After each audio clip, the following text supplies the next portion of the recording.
मी tailender आहे, in fact last batsman आहे, पण मी लवकर आऊट होणार नाही. आजच्या या अतिशय सुंदर कार्यक्रमामध्ये मंचावर उपस्थित असलेले माझे सहकारी आशिष शेलारजी,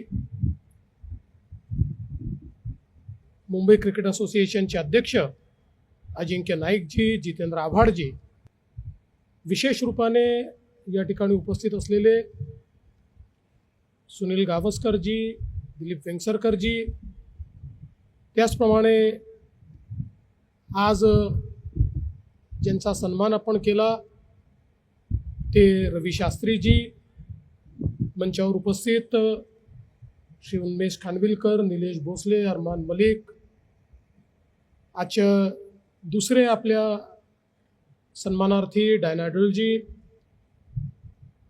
आपले कॅप्टन सूर्यकुमार यादव, त्यासोबत एकनाथ सोलकरजी यांची फॅमिली, दिलीप सरदेसाईजी यांची फॅमिली आणि उपस्थित सर्व क्रिकेट प्रेमी भगिनी आणि बंधूंनो, मी मुंबई क्रिकेट असोसिएशनचं मनापासून अभिनंदन करेन. It is a great way to celebrate our icons. आणि एक प्रकारे ज्या लोकांनी इतिहास घडवला अशा लोकांची आठवण, त्यांच्या खेळाची आठवण ही सतत जिवंत राहावी अशा पद्धतीचं हे जे काही कार्य आहे, few of the gates, some of the stands, हे त्या लोकांच्या नावाने त्या ठिकाणी करणं, मला असं वाटतं की कदाचित इतक्या चांगल्या पद्धतीनं हे केवळ वानखेडे स्टेडियमवर आणि मुंबई क्रिकेट असोसिएशनच्या माध्यमातूनच होतं. खरं तर हा कार्यक्रम आधीच व्हायचा होता. कार्यक्रम ठरल्यानंतर अजिंक्यनी मला वेळ मागितली. आम्ही वेळ ठरवत होतो, म्हणजे अजिंक्यचे बाउन्सर मला रोज येत होते, मधूनच राजदीप यांची गुगली पण येत होती, आणि शेवटी आम्ही 6 तारीख ठरवली. कारण अर्थात त्यांना IPL मुळे हा कार्यक्रम घेता येईल की नाही असं वाटत होतं, पण आमची पण EPL चालू होती, इलेक्शन प्रीमियर लीग, त्यामुळे 6 तारखेचा कार्यक्रम ठरला. आणि दुर्दैवाने त्याच दिवशी केरळचा दौरा आला आणि मग जावं लागलं. मग तो असं ठरवलं की पुढची तारीख, आणि मला अतिशय आनंद आहे की आजची तारीख या ठिकाणी आपण ठरवली आणि या ऐतिहासिक अशा कार्यक्रमामध्ये मी उपस्थित आहे, याचा मला अतिशय आनंद आहे. एक एक व्यक्ती जी या ठिकाणी मेन्शन झाली, जे या ठिकाणी उपस्थित आहेत, खरोखर मला असं वाटतं की भारतीय क्रिकेटला ज्यांनी समृद्ध केलं अशी सर्व मंडळी आहेत. पहिले तर मी मेन्शन करीन मंचावरचे सुनील गावस्करजी.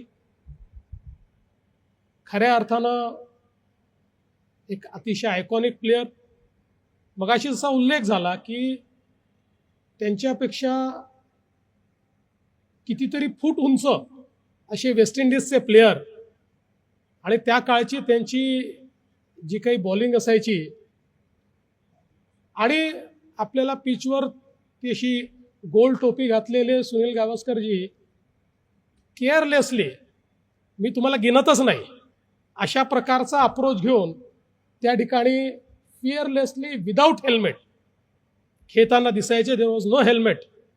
आणि दिसताना जरी केअरलेस दिसत असले तरी टेक्निकली द बेस्ट गेम हा आपल्याला पाहायला मिळायचा. आणि अशा अनेक गोलंदाजांना ज्यांनी बाउंड्रीज दाखवल्या असे सुनीलजी या ठिकाणी आहेत. और फर्स्ट आयकॉन ज्याला आपण म्हणजे आमच्या पिढीने पाहिलेला असं म्हणू शकतो. दिलीप वेंगसरकरजी, ज्याचा उल्लेख आशिषजींनी केला, 1 डाऊन आल्यानंतर कितीही वाईट परिस्थिती असली तरी ती परिस्थिती सावरणारे दिलीपजी हे या ठिकाणी आहेत. आणि आज ज्यांना आपण सेलिब्रेट केलेलं आहे, एकनाथ सोलकरजी, म्हणजे मी तर असं म्हणेन की त्या काळामध्ये जर मल्टी कॅमेरा सेटअप असता आजच्यासारखा, तर कदाचित जॉन्टी रोड्सही म्हणाले असते की माझ्यापेक्षा बेस्ट फिल्डर जर कोणी असेल तर तो एकनाथ सोलकर आहे. फिअरलेसली जी फिल्डिंग त्यांनी केलेली आहे आणि सगळंच म्हणजे त्यांचं एकूणच जे व्यक्तिमत्व होतं ते ॲब्सोल्यूट फिअरलेस अशा प्रकारचं आणि भारतीय क्रिकेटला एक वेगळी उंची देण्याचं काम त्यांनी केलं. तसंच दिलीप सरदेसाईजी, मगाशी उल्लेख झाला, विजय मर्चंट यांनी म्हटलं होतं की is the renaissance of Indian cricket.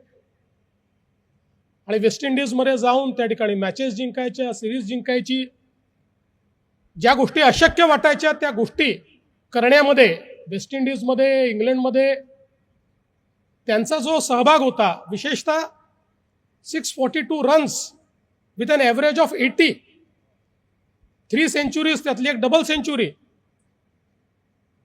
म्हणजे एक प्रकारे झंझावात ज्याला आपण म्हणू शकतो अशा प्रकारचा झंझावात हा त्यांच्या खेळामध्ये आपल्याला पाहायला मिळाला. आणि निश्चितच मला असं वाटतं की त्यांच्यासारख्या भारतीय क्रिकेटला एक नवीन चेहरा देणारे असे खेळाडू, त्या खेळाडूचं नाव आज आपण या ठिकाणी दिलेलं आहे. ही खरोखर अतिशय आनंदाची गोष्ट. आणि ही सगळी मंडळी मुंबई क्रिकेट असोसिएशनची, वानखेडेशी संबंधित असली तरी देखील जगामध्ये त्यांनी आपलं नाव मोठं केलेलं आहे. जगामध्ये आपल्याला एक स्थान त्यांनी मिळवून दिलेलं आहे आणि म्हणून खूप त्या गोष्टीचाही आनंद आहे. डायना ॲडलजी खरं म्हणजे त्या किती वर्सेटाईल आहेत बघा. त्या आपल्या बाल्यकाळामध्ये किंवा युवावस्थेत सुरुवातीला बास्केटबॉल आणि टेबल टेनिस दोन्हीच्या नॅशनल खेळल्या आणि त्यानंतर क्रिकेटकडे आल्या. आणि क्रिकेटमध्ये आल्यानंतर ज्या प्रकारे त्यांनी विमेन्स क्रिकेटला त्या ठिकाणी शेप दिला, मला असं वाटतं की कदाचित त्यांचा विकेट्सचा रेकॉर्ड तर आहेच, पण सर्वात जास्त बॉल टाकल्याचा रेकॉर्ड देखील, सर्वात जास्त ओव्हर्स आणि सर्वात जास्त बॉल टाकल्याचा रेकॉर्ड देखील त्यांचा आहे. आणि आज खरं म्हणजे जसं मगाशी त्यांनी सांगितलं की हळूहळू विमेन्स क्रिकेट इव्हॉल्व्ह झालं. आता तर जय शहा यांनी त्यातही जी काही थोडासा एक भेद होता मेन्स आणि विमेन्स क्रिकेटमध्ये, तोही त्यांनी पूर्णपणे आता दूर केला. आणि मला असं वाटतं की आज विमेन्स क्रिकेटमध्ये आपली टीम ज्या प्रकारे खेळते आहे, आपण बघतोय की सगळे आयकॉनिक प्लेयर्स आज आपल्याला त्या ठिकाणी पाहायला मिळतात. आणि मेन्स क्रिकेटप्रमाणे विमेन्स क्रिकेटही आता आपण चॅम्पियन्स आहोत. त्यामुळे मला असं वाटतं की ज्यांनी ही सुरुवात केली त्यापैकी डायनाजी आहेत आणि म्हणून त्यांनाही आपण या ठिकाणी सेलिब्रेट करत आहोत. आणि अर्थातच द आयकॉनिक रवी शास्त्रीजी, मला आठवतं बेन्सन अँड हेजेसची ट्रॉफी त्यावेळेस सगळ्या मॅचेस आम्ही बघायचो आणि रोज चर्चा व्हायची की ऑडी मिळणार कोणाला, who will the champion of champions and who will get Audi. आणि ज्या प्रकारचा खेळ त्यांनी त्या ठिकाणी केला, ती जी त्यांची स्टाईल होती, असा एक पाय पहिल्यांदा लेगच्या बाहेर जायचा, असं वाटायचं की पूर्ण विकेट उघडी आहे, आणि पूर्ण विकेट समोर येऊन ज्या प्रकारे ते सिक्स मारायचे, मला असं वाटतं की ती जी एक आयकॉनिक स्टाईल होती, बॉलरचा सत्यानाश करून टाकायची. आणि मला असं वाटतं की त्यात तो जो त्यांचा परफॉर्मन्स होता, आणि अर्थातच त्यांची जी काही स्पिन आहे ती तर अप्रतिम होतीच लेफ्ट आर्मनी, त्यामुळे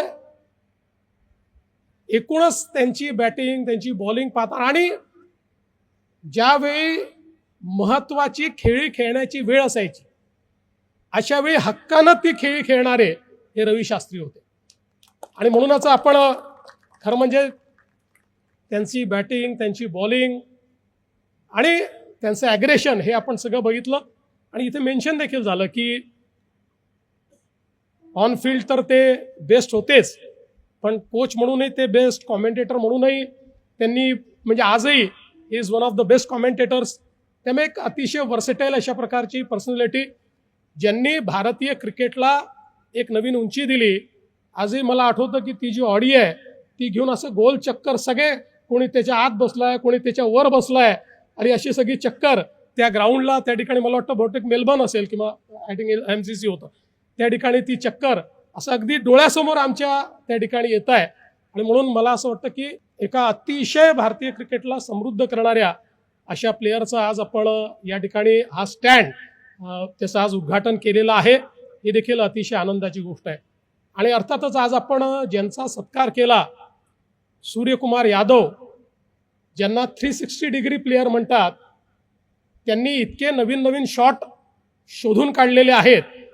आणि मला असं वाटतं की बॉलर्स नाईटमेअर अशा पद्धतीची बॅटिंग करणारे सूर्यकुमार यादव आहेत. आणि अर्थातच 2 कॉन्झिक्युटिव्ह आपण वर्ल्ड चॅम्पियनशिप जिंकलो आणि 24 मध्ये आपण जिंकलो. त्याचं अर्थात टीमला, कॅप्टनला, सगळ्या प्लेयर्सला तर त्याचं श्रेय आहेच, पण सगळ्यात जास्त श्रेय तो जो आयकॉनिक कॅच त्यांनी घेतला, त्या कॅचला ते सगळं श्रेय आहे. बाहेर जाऊन आत येऊन तो कॅच, मला असं वाटतं की that was a game changer. आणि त्यातनं आता यावेळेस तर ही वॉज कॅप्टन, आणि त्यांच्या कॅप्टन्सीमध्ये आपल्याला पुन्हा एकदा we have become ICC world champions. आणि म्हणजे त्यांची बॅटिंग पाहणं एक पर्वणी असते, ती इंटरनॅशनल क्रिकेटमध्ये असो की IPL मध्ये असो, सगळीकडे जबरदस्त अशा प्रकारे एफर्टलेसली चारी बाजूला ते मारत असतात. त्यामुळे मला असं वाटतं की एका म्हणजे ज्या कॅप्टननी आपल्या सगळ्यांचा, मुंबईकरांचा गौरव वाढवला, कारण ते ही is also a real Mumbaikar, मुंबईचा एक मुलगा असं म्हणून त्यांच्याकडे ते इथे मोठे झालेले आहेत. आणि ते मुंबईकरांचे सगळे गुण त्यांच्यामध्ये आहेत. आणि म्हणूनच मला असं वाटतं की त्यांचा सत्कार करताना आपल्या सगळ्यांना अतिशय आनंद झालेला आहे. मी मुंबई क्रिकेट असोसिएशनला या ठिकाणी आश्वस्त करू इच्छितो, आशिषजींनी आणि अध्यक्षांनी, अजिंक्यनी जी काही या ठिकाणी अपेक्षा व्यक्त केलेली आहे की आपल्या अनेक मैदानांचे प्रॉब्लेम्स आहेत, जुने लिस्टचे प्रॉब्लेम्स आहेत, काही सॉल्व्ह झाले आहेत, काही आपण सॉल्व्ह करतोय, 20-20 वर्षाचे लिगसी प्रॉब्लेम्स आहेत. पण मी तुम्हाला आश्वस्त करतो की ते सगळे प्रॉब्लेम मी मुख्यमंत्री असताना मी सॉल्व्ह करीन, एकही शिल्लक ठेवणार नाही. सगळे प्रॉब्लेम आपण सॉल्व्ह करू. आणि विशेषतः जे राजदीपजींनी सांगितलं की आपल्याला मैदानं छोटी छोटी जी आहेत, कारण मुंबईमध्ये जे प्लेयर्स तयार झाले छोट्या छोट्या मैदानात, आपण पाहतो एकेका मैदानात 5-5 टीम खेळत असतात. कधी कधी प्रश्न पडतो की एकाचा बॉल दुसऱ्याकडे जातो, दुसऱ्याचा तिसऱ्याकडे जातो, कुठल्या बॉलवर कोण बॅटिंग करत असतो हे काही समजत नाही. पण त्यातनंच एवढे सगळे आयकॉनिक प्लेयर्स हे मुंबईमध्ये तयार झाले आहेत. त्यामुळे निश्चितपणे सगळ्या वेगवेगळ्या छोटे छोटे जे मैदानं आहेत यांचं संवर्धन करणं, आणि खरंच आहे की विशेषतः आमच्या मेट्रोमुळे बरीच मैदानं ही जवळजवळ 5-5, 7-7 वर्ष त्या ठिकाणी अफेक्ट झाली. पण आता ते काम पूर्ण झाल्यामुळे ती मैदानं पुन्हा एकदा रिस्टोर झालेली आहेत. त्या मैदानांना पुन्हा मला असं वाटतं, आणि आता त्यातल्या काही मैदानांचं, विशेषतः क्रॉस मैदान असेल किंवा आपलं ओव्हल असेल, यांचे काही आता लिस्टचे प्रश्न आहेत, ते आपण म्हणजे आता अंतिम स्टेजला आहे, तेही आपण निश्चितपणे सोडवू. आणि महत्त्वाचं की अलीकडच्या काळामध्ये म्हणजे सगळ्या प्लेयर्सला असं वाटतं की फायनल मॅच आपल्या मुंबईमध्ये झाली पाहिजे. आणि म्हणूनच मुंबईला एक मोठ्या स्टेडियमची आवश्यकता आहे. त्या संदर्भात आशिषजी असतील, आम्ही सगळे प्रयत्न करतोय. मध्यंतरी आता आम्ही अजिंक्यसोबत एक जागेचं अवलोकन केलं आणि त्यांची मीटिंग देखील झाली. एक अतिशय चांगली जागा आम्ही आता जवळपास शोधून काढली आहे की जिला खूप मोठी कनेक्टिव्हिटी आहे. लोक असं सांगतात की what is best about MCC, तर त्या ठिकाणी मॅच संपल्यानंतर 20 मिनिटामध्ये सगळा परिसर हा रिकामा होऊ शकतो. आणि तिथल्या कुठल्याही स्टँडमध्ये, इतकं मोठं स्टेडियम आहे, आय डोंट नो 680,000 जे काय असेल, कुठल्याही जागेवर बसलं तरी तुम्हाला मॅच ही चांगलीच दिसते. मला असं वाटतं की तशा पद्धतीनं एक स्टेडियम करण्याकरता आता जवळपास अजिंक्यनी ती जागा स्वतः बघितली, त्यांची मिटिंगही झाली आहे. लवकरच आम्ही मिटिंग करू आणि एक अतिशय चांगलं देशातलं सर्वात चांगलं स्टेडियम, म्हणजे आम्ही तर जागा देऊ, बांधणारे हेच आहेत, पण त्यांना जी मदत लागेल ती मदत आम्ही त्या ठिकाणी निश्चितपणे करू. पण एक गोष्ट निश्चित सांगतो, आपण किती स्टेडियम बांधले तरी वानखेडे इज वानखेडे. क्रिकेटचं आयकॉनिक स्टेडियम हे जन्मभर वानखेडेच राहील. Will always celebrate cricket on Wankhede. आणि म्हणून निश्चितपणे पुढच्या काळामध्ये जी काही MCAला शक्ती द्यायची आणि त्यातनं क्रिकेटला शक्ती द्यायची आहे त्याच्या पाठीशी निश्चितपणे आम्ही उभे राहू, हा विश्वास आपल्याला देतो. आणि या अतिशय सुंदर कार्यक्रमामध्ये तुम्ही मला निमंत्रित केलं त्याबद्दल आपल्या सर्वांचे आभार मानून मी माझे 2 शब्द संपवतो. धन्यवाद. जय हिंद, जय महाराष्ट्र.